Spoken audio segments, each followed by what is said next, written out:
Hi అండి, welcome back to Krishna సాలిన్ one channel. నేను యూట్యూబ్లో ఇలాంటి వీడియో అప్లోడ్ చేస్తానని నేను అస్సలు ఎక్స్పెక్ట్ చేయలేదు. ఇంట్లో రసగుల్లాలు ట్రై చేద్దాం కదా అని ఒకసారి ఏం చేశానంటే 10 రూపీస్ పాల ప్యాకెట్ తెచ్చి రసగుల్లాలు అయితే ట్రై చేశానండి.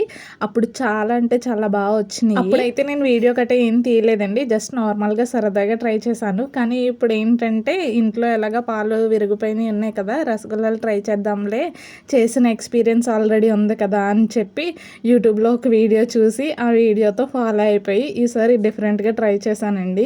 నేను అనుకున్నది ఒకటి, ఇక్కడ ఏం జరిగింది అనే విషయం తెలుసుకోవాలంటే మీరు ఈ పూర్తి వీడియో అంతా చూడాలి. అందుకే ఎప్పుడు ఓవర్ కాన్ఫిడెన్స్తో అయితే ఏమీ చేయకూడదని అర్థమైంది. బహుశా అప్పుడు వీడియో తీయలేదు కాబట్టి బాగా వచ్చినాయేమో, ఇప్పుడు వీడియో తీసాను కాబట్టి ఇలా అయిపోయినాయేమో. రసగుల్లాల రెసిపీ మీలో ఎవరికైనా తెలుసుంటే కామెంట్ బాక్స్లో సర్దేయండి. చిన్న చిన్న టిప్స్ ఇవ్వండి.